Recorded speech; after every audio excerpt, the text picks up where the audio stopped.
In this example, we've got a roof that has already been coated with Ecador Plus.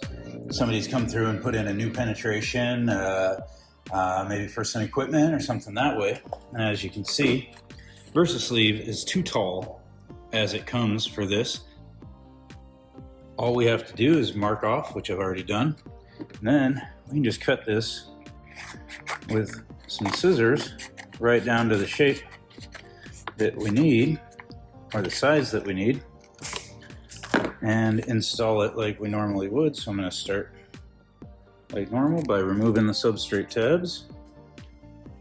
And these are going to stick really well to that existing Ecador.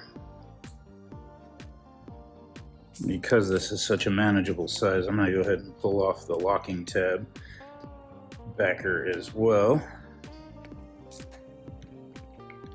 Alright.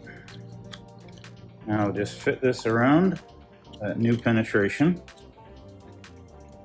And you can see I got a little bit of an elevation change here, and that's okay too.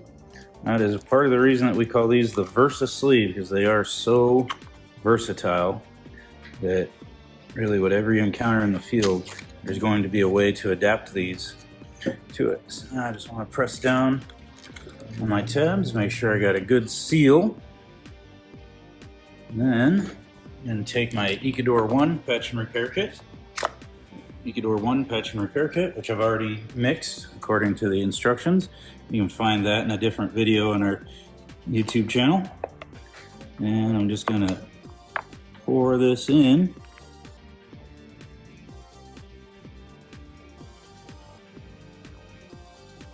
Let that fill around penetration.